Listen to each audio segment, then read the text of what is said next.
Hello everyone, welcome back to James' Segue Media, and this month's movie will be Blade Runner by Ridley Scott. Hey guys, welcome back. So this video is going to be a little more advanced, and I just wanted to talk to you a little bit about my thoughts on Blade Runner and what Blade Runner means to us in England. So one of the things I really appreciate about Blade Runner is that it's so respected in both the East and the West. This is obviously because the story is almost half New York, half China, and it's set in the future. So you see all these dirty streets and newspapers, but you also see all the kanji and Chinese food and so on. So it's a really interesting blend of different genre and different cultures. And the other thing, of course, I appreciate about it is that it influenced so many Hollywood movies now. But it's also influenced so much anime.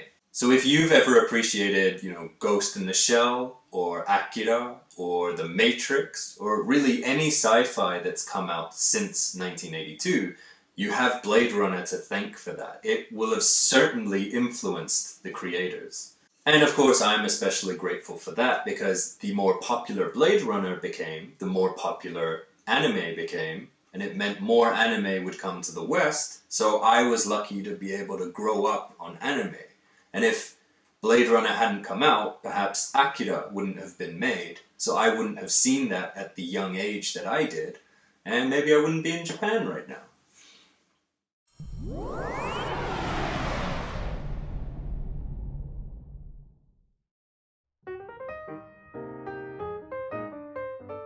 The main question I'll ask is, do you think Descartes is a replicant?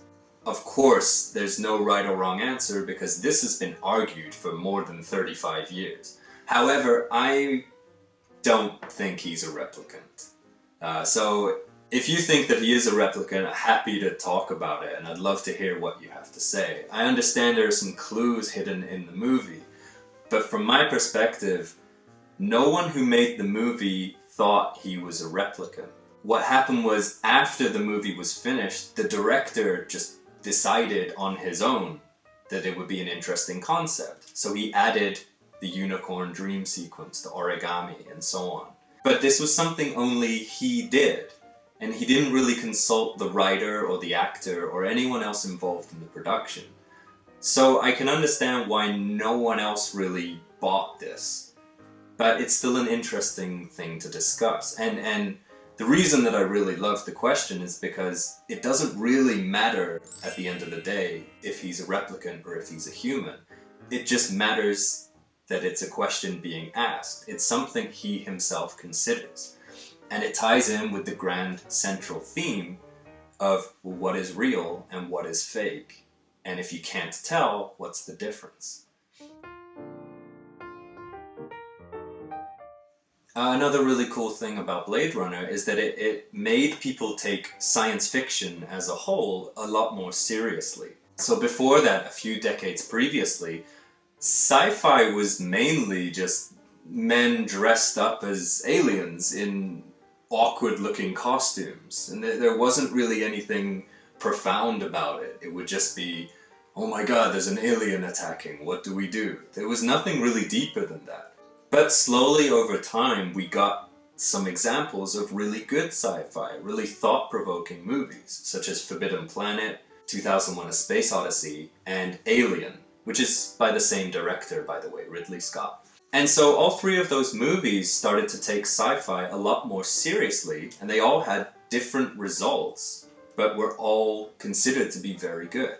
Blade Runner joins those movies. It was something that took itself very seriously and painted a picture of a world that was realistic. It demanded of the audience that you take it seriously too. There were, the replicants weren't men dressed in rubber suits that looked very cheap. It was more than that. They were real actors.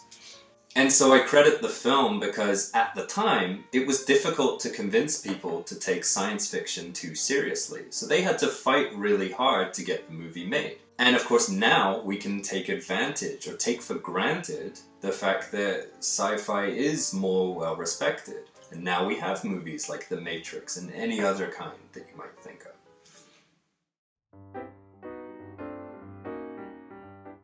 Another interesting fact about my personal experience and the experience of a lot of people back in the UK, we got the theatrical cut.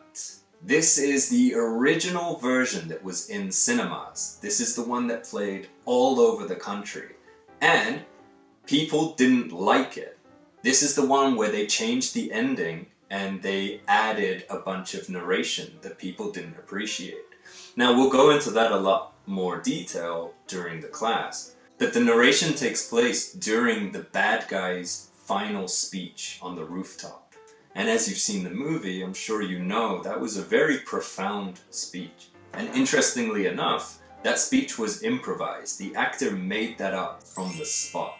It came from his heart. And it's the most memorable scene of the whole movie. And it's such a thought-provoking moment. So when the studio insisted that they add narration, it took away that moment. It explained it too much. But we didn't need that. We were already experiencing the moment.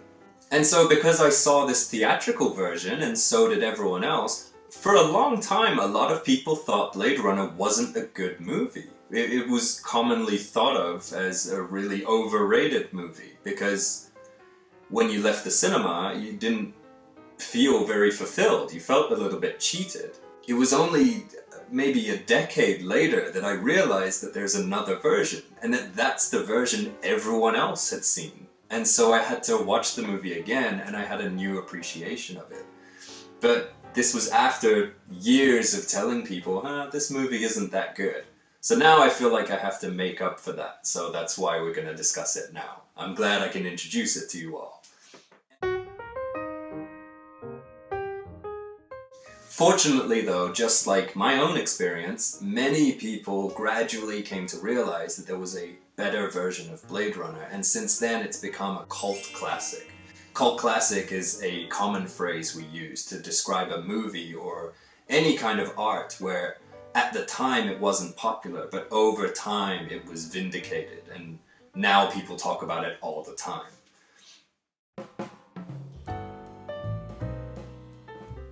One interesting point about the sequel, which is Blade Runner 2049, the sequel was very respectful to the original.